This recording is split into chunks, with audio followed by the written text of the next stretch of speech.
प्रधान मोदी जी ने कहा कि भारत की जनता को बेवकूफ समझने वालों को जनता खुद जवाब दे देगी भाइयों। आनंद योजना, उज्ज्वला योजना, ऐसी अनेक योजनाएं देश के अंदर चलाई गई है। स्वच्छ भारत अभियान चलाया गया इतने बड़े संख्या में हमारी मातृशक्ति के लिए। नमस्कार, आप देख रहे हैं त्वरित आवाज और मैं बिमलेश गुप्ता। उत्तराखंड के सीएम धामी ने बीजेपी प्रत्याशी जितिन प्रसाद के लिए मांगे वोट और गिनाई मोदी सरकार की उपलब्धियां। उत्तराखंड के मुख्यमंत्री पुष्कर सिंह धामी ने पीलीभीत लोकसभा सीट से भारतीय जनता पार्टी के प्रत्याशी एवं उत्तर प्रदेश सरकार में लोक निर्माण मंत्री जितिन प्रसाद के लिए वोट मांगे। सीएम आज पीलीभीत की तहसील पूरनपुर में एक जनसभा को संबोधित कर रहे थे, जहाँ पर उन्होंने मोदी सरकार की जमकर तारीफ की और मोदी सरकार की उपलब्धियां गिनाई। अब आप देखिए तुरंत आवाज की रिपोर्ट और चैनल को सब्सक्राइब करना न भूलें। कमेंट बॉक्स में जाकर कमेंट करके जरूर बताएं ये खबर आपको कैसी लगी।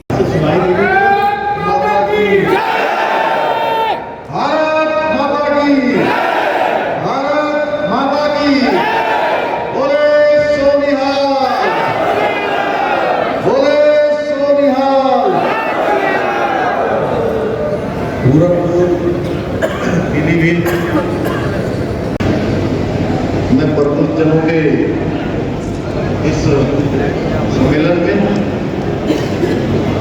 मंच पर आसीन अभी आपने जिनको इस सम्मेलन में मंच पर आसीन अभी आपने जिनको सुना, उत्तर प्रदेश सरकार में गन्ना एवं चीनी मंत्री आदरणीय संजय अग्रवाल जी, भारतीय जनता पार्टी के जिलाध्यक्ष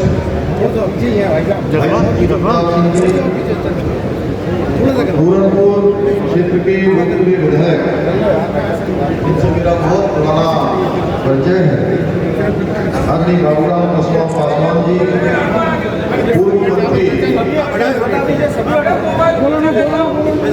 पूर्व मंत्री आदरणीय डॉक्टर विनोद तिवारी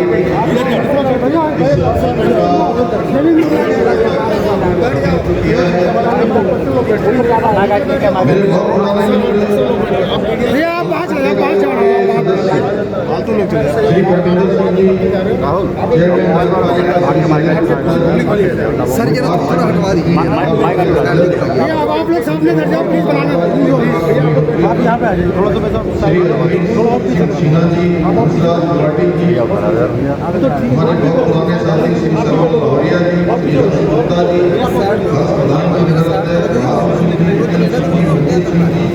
भैया थोड़ा हट जाओ इधर से। मेरे साथ आए हुए श्री सरदार राजपाल सिंह जी एवं मंच पर आसीन हमारे सभी वरिष्ठ नेतागण, सभी हमारे पदाधिकारीगण और इस कार्यक्रम में पधारे मेरे सभी बड़े बुजुर्ग, सभी उपस्थित मेरे नौजवान साथियों, उपस्थित हमारे मीडिया के बंधु, सभी हमारे मीडिया के सबसे पहले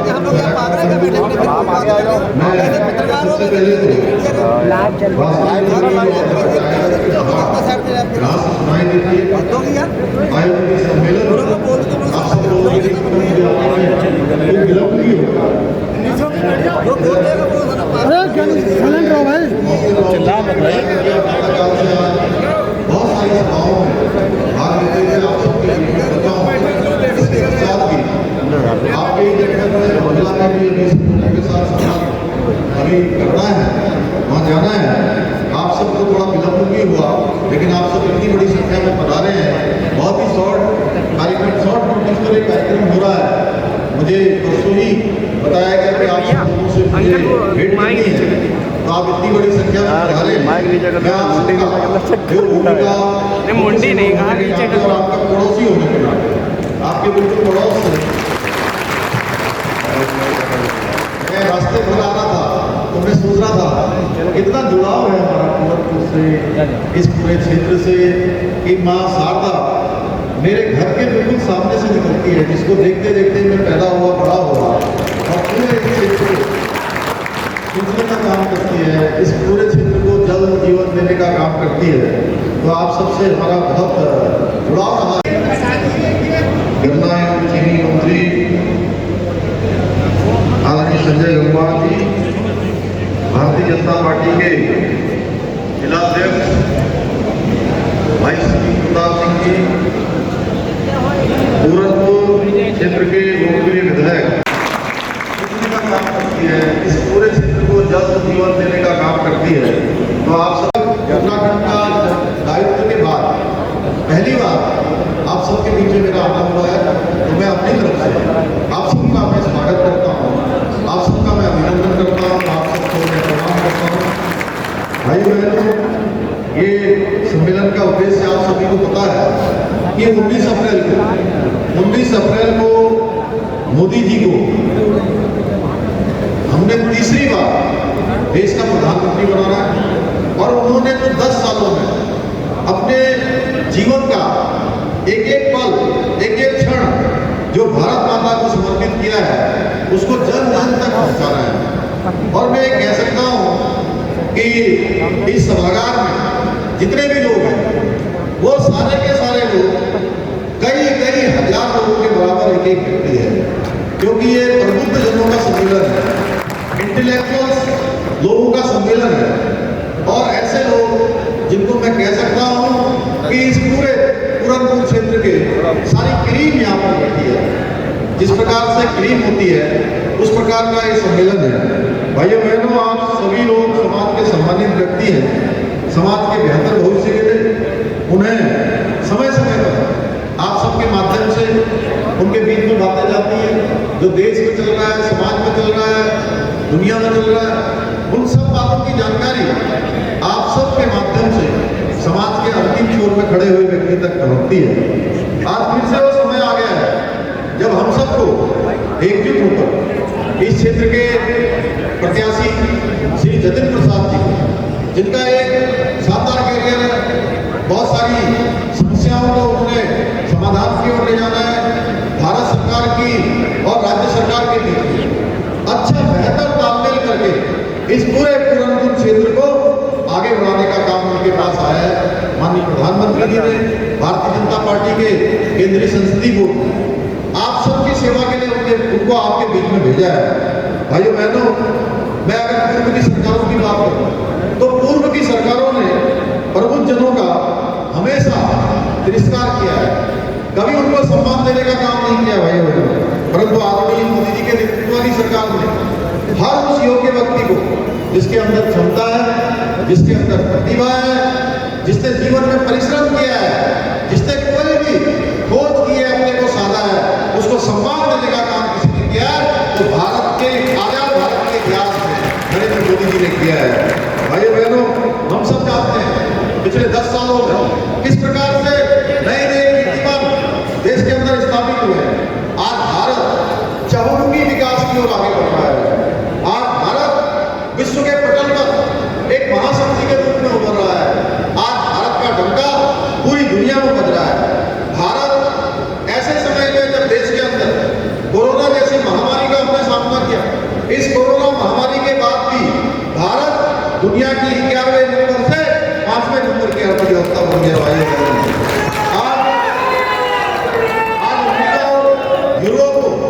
यहाँ के लोग अचंभित होते हैं कि भारत में सब्जी की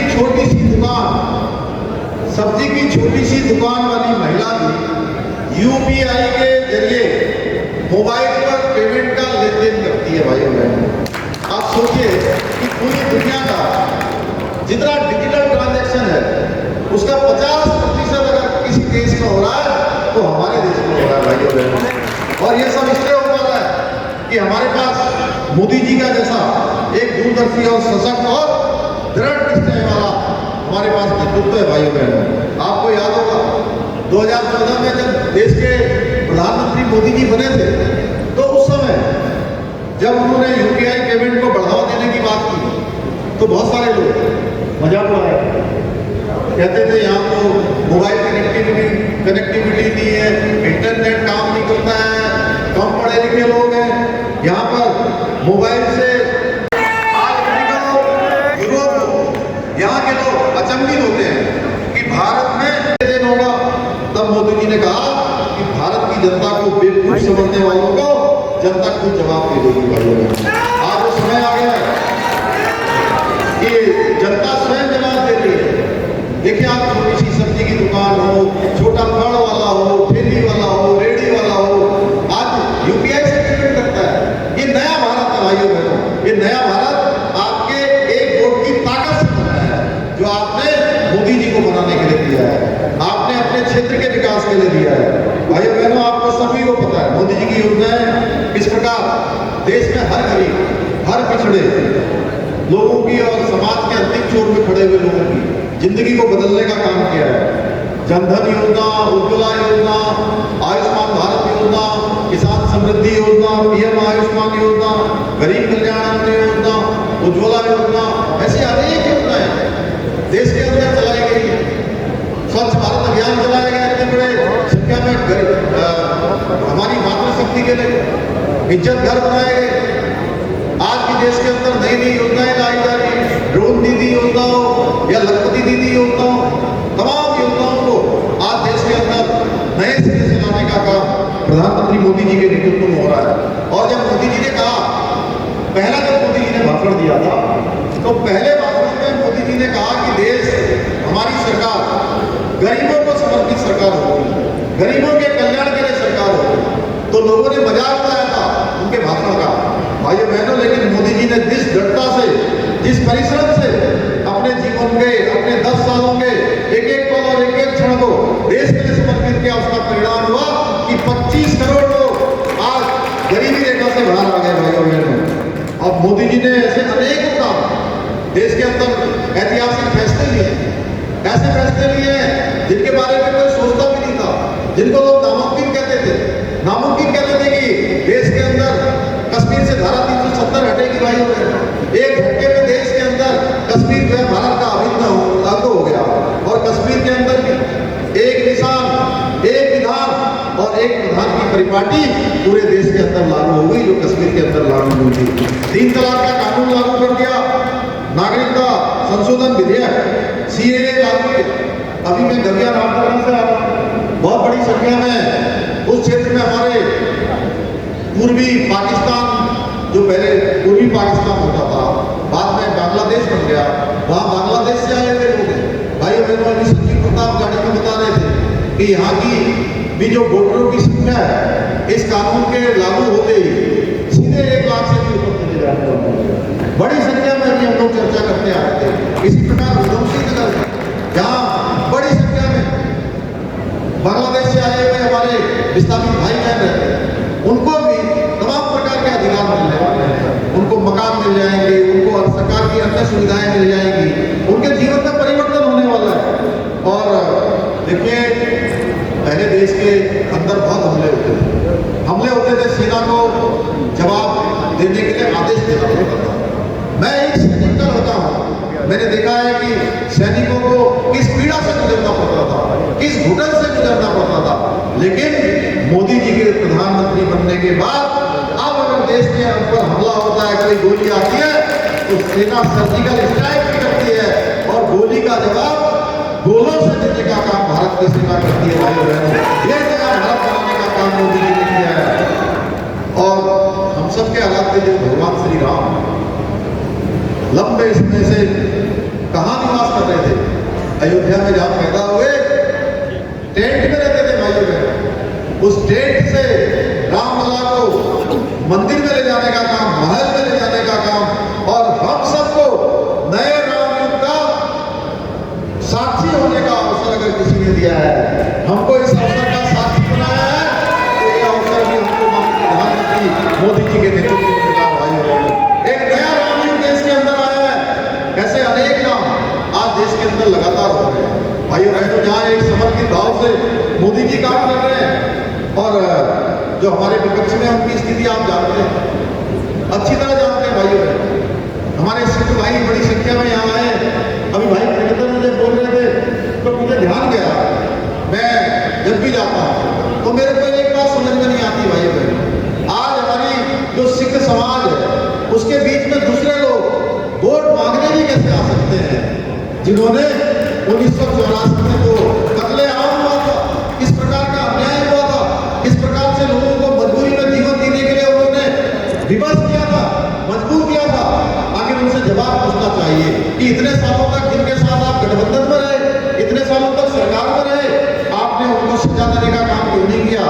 भाई बहनों वो नहीं कर सकते थे, क्योंकि उन्होंने तुष्टीकरण की राजनीति को अपनाया है। इसी प्रकार से करतारपुर कॉरिडोर, जहाँ दर्शन करने के लिए जाते थे भाई बहनों, कितनी मुश्किल होती थी और दर्शन भी नहीं कर पाते थे, वहां पर करतारपुर कॉरिडोर बनाने का काम भी प्रधानमंत्री मोदी जी ने किया है। अभी परमिंदर जी कह रहे थे यहाँ पर कि 1.25 लाख से 1 लड़ाऊं, चिड़ियों से बात बढ़ाऊं, गुरु गोविंद सिंह ने नाम कहा।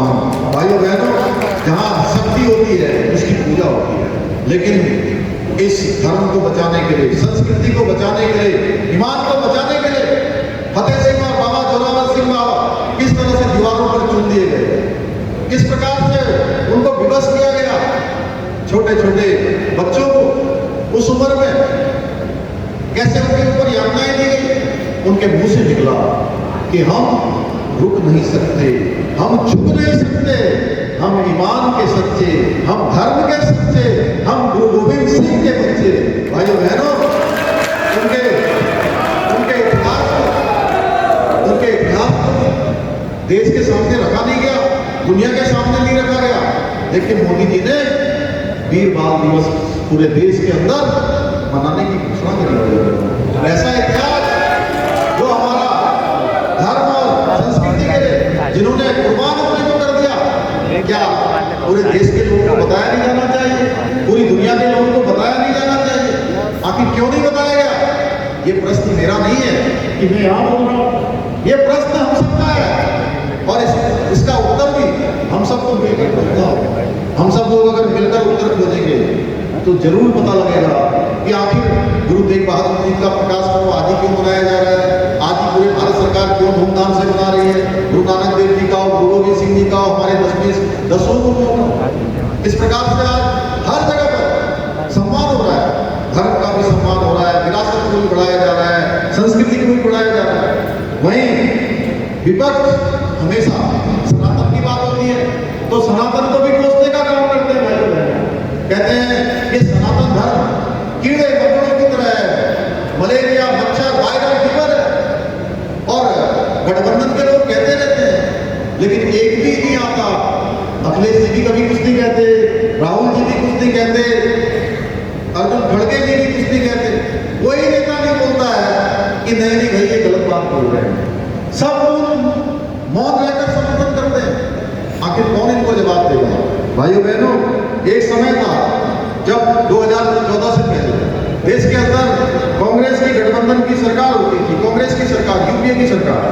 उसमें घोटालों का अंबार लगा रहता था, हर दिन नए घोटाले सामने आते थे। पिछले 10 सालों में एक भी घोटाला मोदी जी के समय में नहीं हुआ है भाइयों बहनों, क्योंकि मोदी जी ने कहा न मैं खाऊंगा न किसी को खाने दूंगा। यूपी में सपा के राज में सत्ताधारी जो नेतागण होते थे उनको किस प्रकार का संरक्षण मिलता था, किस तरह का माफिया राज था, ये हम सभी को याद होगा। यहाँ पर व्यापारी वर्ग भी मौजूद होंगे, आपको याद होगा किस तरह से सपा के राज में वसूली का काम करता था, किस प्रकार से लोगों से वसूली की जाती थी भाइयों बहनों। पर आज आदमी योगी जी के सरकार में आने के बाद सारे गुंडे माफिया या तो जेल में बंद हैं या प्रदेश के बाहर चले गए हैं या कहीं और चले गए हैं। उनके साथ किस प्रकार से निपटने का काम हो रहा है ये आप लोग भली भांति जानते हैं।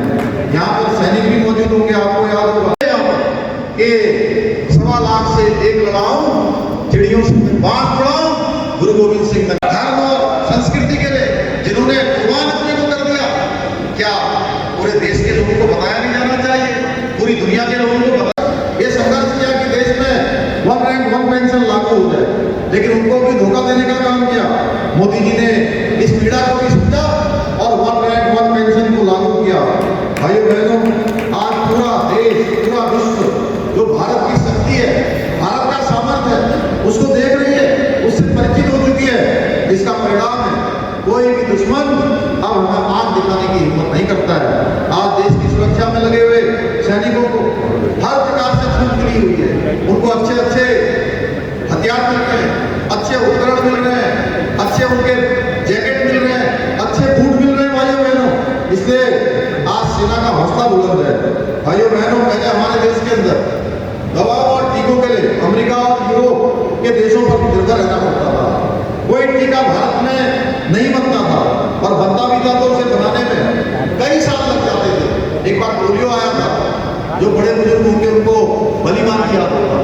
पोलियो की दवा आने में 15 साल से भी ज्यादा का समय लग गया। और मोदी जी के समय में कोरोना आया भाई बहनों, तो कोरोना की जो वैक्सीन है, उस वैक्सीन को लाने में 6 महीने से भी ज्यादा का समय नहीं लगा। एक में ही 2 स्वदेशी वैक्सीन मोदी जी के नेतृत्व में बनाई गई भाई बहनों। ऐसे अनेकों काम मोदी जी के नेतृत्व में आज देश के अंदर हो रहे हैं। आज तेजी से आगे बढ़ रहा है। और मोदी जी कहते हैं मैं भ्रष्टाचार नहीं होने दूंगा, मैं परिवारवाद नहीं होने दूंगा, मैं तुष्टीकरण नहीं होने दूंगा। और जो एनडीए गठबंधन है, इसके लोग कहते हैं कि हम परिवारवाद को आगे बढ़ाएंगे, परिवारवादी लोगों को पोषित करेंगे, अपनी पार्टियों का हमें अस्तित्व बचाना है, भ्रष्टाचारियों को बचाना है और मोदी जी को हटाना है, क्योंकि मोदी जी हमारे लिए बहुत बड़ा रास्ते के कांटे बन रहे हैं। इनकी लड़ाई सरकार बनाने के लिए सबको पता है। पूरे देश में अगर कहीं भी जाइए, आप लोग अगर पूछेंगे पूरब से लेकर पश्चिम तक, उत्तर से लेकर दक्षिण